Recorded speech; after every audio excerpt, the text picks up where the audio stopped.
Chapter 8, Double Trouble. Trouble rhymes with double.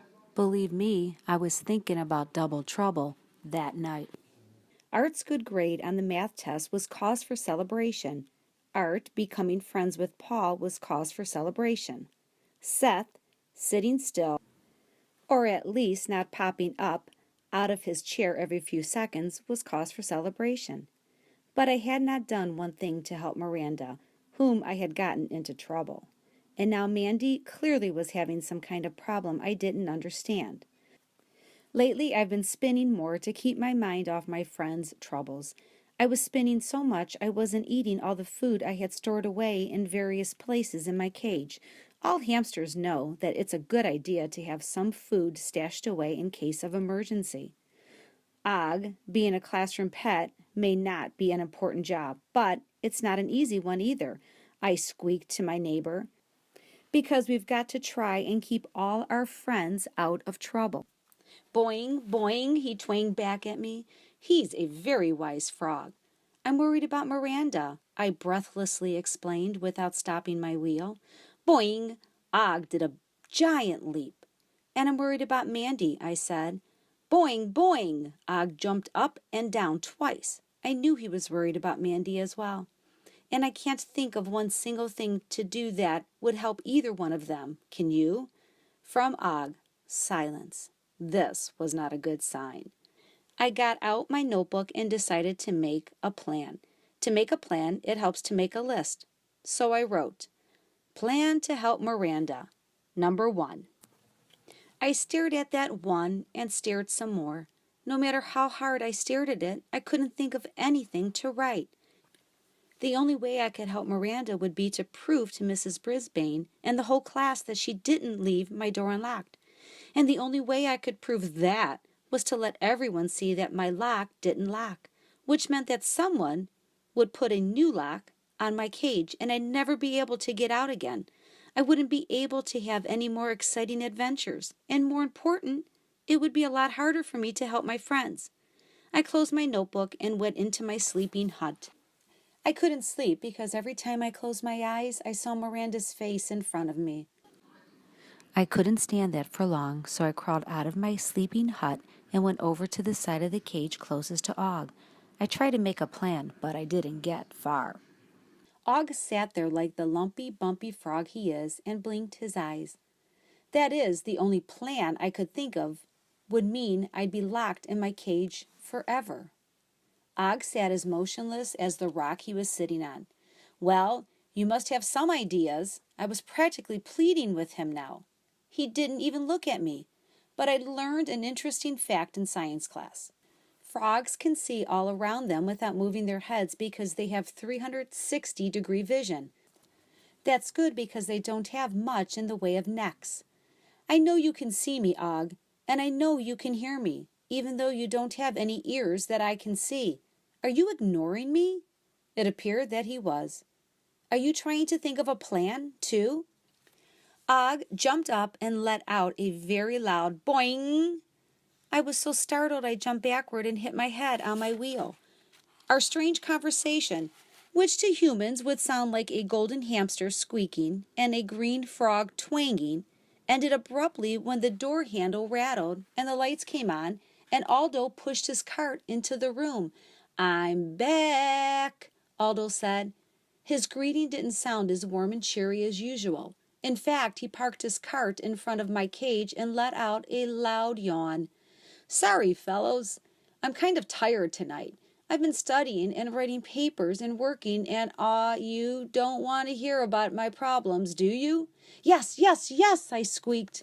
Because if your friends won't listen to your problems, who will? Aldo pulled up a chair and took out his dinner. He yawned again. I've been working and studying more than I'm sleeping, I guess. I'm beat.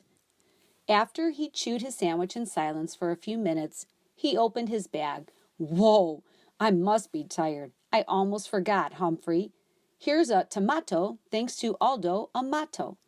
It was a perfect plump cherry tomato, the kind that usually makes my whiskers wiggle with joy. But I'd been thinking so much about my problems, I didn't feel much like eating. Thanks, I squeaked. Aldo didn't notice that I was unusually quiet because he was yawning again. You know, guys, I think I'll take a short nap. I'll work twice as fast if I can just rest my eyes for a few minutes, right? To my amazement, Aldo rolled up his jacket, sat in a chair, and, using his jacket as a pillow, put his head on the table and closed his eyes. He was sound asleep in a matter of seconds. He really must have been tired.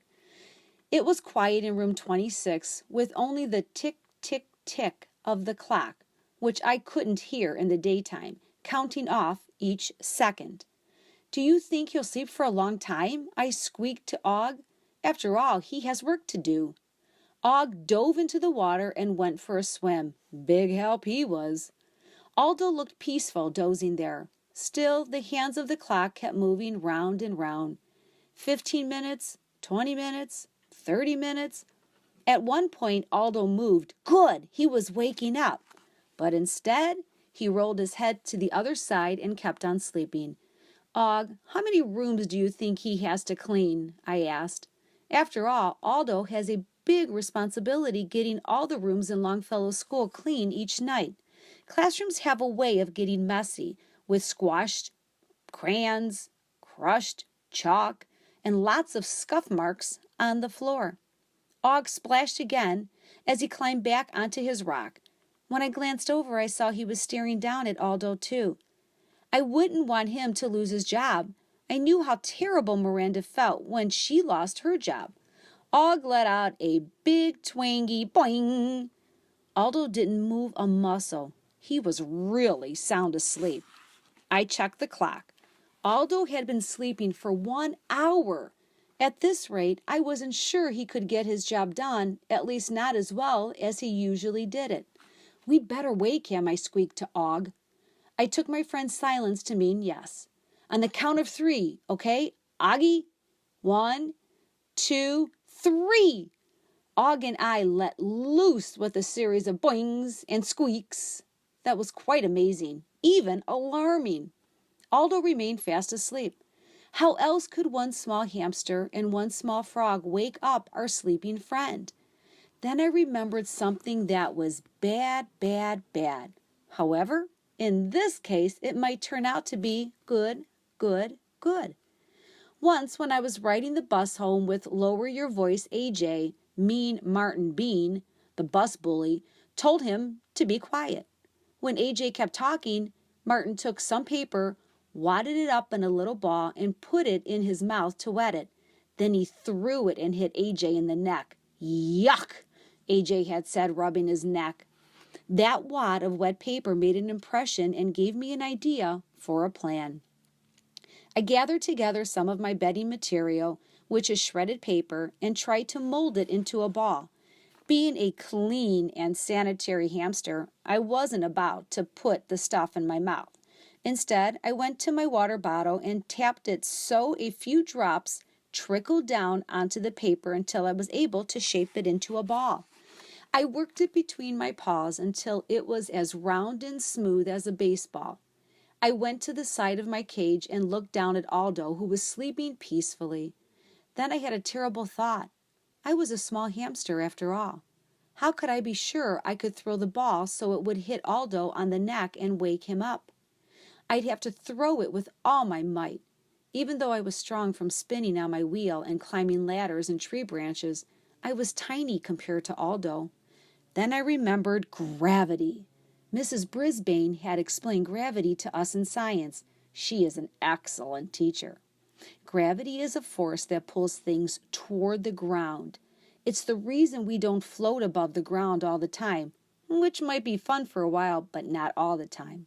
I realized I would have the power of gravity on my side. The ball would naturally go down, and if I aimed it correctly and put my full force behind it, I should be able to wake Aldo up. I stopped to think about what I was doing. It was wrong for Martin to throw that spitball at AJ. Could it be wrong to do the same thing to help Aldo keep his job? I explained my mission to Og. I'm ready to fire on Aldo and wake him up. Do you think it's a good idea? Boing, boing, boing, boing, boing. I think he was agreeing. Making sure I could clear the bars on my cage, I concentrated on a small portion of Aldo's neck and let loose. The ball slammed downward directly toward Aldo's neck. I crossed my paws, hoping this would work. Bingo! That paper ball hit him square in the neck.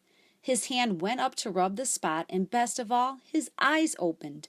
He mumbled sleepily. He sat up and glanced at the clock. Mamma mia! I've been asleep for an hour. Aldo leaped to his feet and grabbed his broom. I thought I just napped for a few minutes. You guys should have woke me up.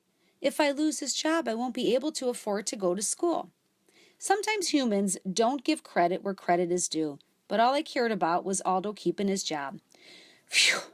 I'm going to have to hustle to get all my work done. I do feel better, though. Aldo pushed his broom around the room like an artist painting a masterpiece. We saw a great film showing a famous artist at work. I like seeing movies in class. He missed the spitball on the floor, but at least he didn't notice it. Phew! He finished cleaning the room in half his usual time. Gotta run, guys. Catch it tomorrow night, he said as he raced out the door with his cart. Og and I sat in silence for a while, listening to the clock tick, tick, ticking away. I'm sure glad that worked, I finally squeaked. Og jumped so high he hit the cover of his glass house and almost popped the top. Boing, boing, he twanged. For once, I knew exactly what he meant. Even though I'd kept Aldo out of trouble, I still had a lot more work to do.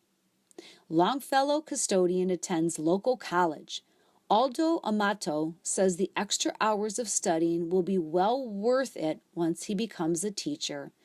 The Humphreyville Herald.